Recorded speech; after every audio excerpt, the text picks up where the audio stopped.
गीतेमध्ये श्लोक आहे, अन्नात भवती पर्जन्य पर्जन्यातच पती प्रभा. म्हणजे पूर्वी काय करायचे, दुष्काळ पडला काय करायचे, यज्ञ करायचे. यज्ञ म्हणजे काय, एकत्रीकरण, संगतीकरण, मैत्रीकरण.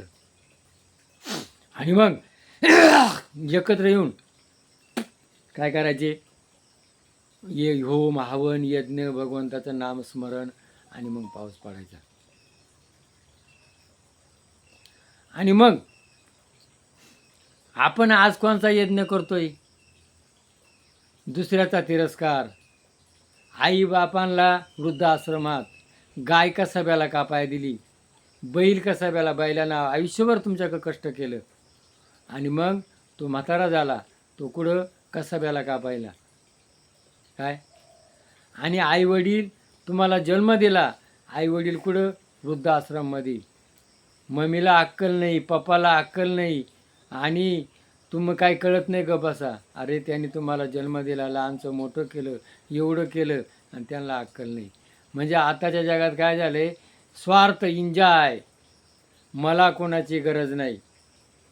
आज मुली तिच्या मनाला तसे वागतात, बायको तिच्या बंधन कोणाचं राहिलं नाही. आणि बंधन नसल्यामुळं आज काय झाला, हा निसर्ग बदलला. मग उन्मत्त मानवाला कोण आकळतो, निसर्ग आकळतो. उन्मत्त मानवाला आकळणारा कोणी, निसर्गाचं कोणी काय करू राहिले. आज शेतकऱ्याची काय अवस्था आहे, 1 महिना झाला पाऊस पडता, आणि भांडवल खर्चून पिकं उभे केलेत, पिकं सरसगाट गेली. आज भाताच्या पेरी करायचे, वापसा नाही, भुईमुग आहे, त्याला खूप खर्च येतो, त्याला 4 महिने पाणी भरावं लागतं, खतं लागत आहे, बियाणं लागत आहे.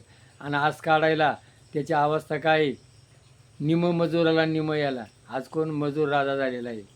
आणि म्हणून तुमच्या वागणुकीचा परिणाम कोणावर झाला, निसर्गावर झाला. हे पूर्वीच लिहून ठेवलेले ते आज घडू राहिले.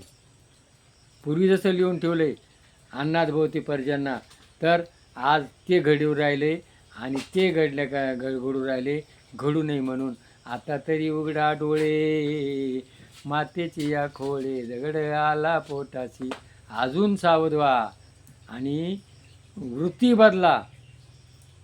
आणि काय आहे, आपली भारतीय संस्कृती काय आहे, जगा आणि जगू द्या, मी जगल आणि त्यालाही जगू देईल, ही भावना उभी करा. आणि या जगामध्ये आपण आलोय, क्षणभंगूर राहायचे याचं प्रत्येकानं भान ठेवा. जय भैरवनाथ महाराज की जय.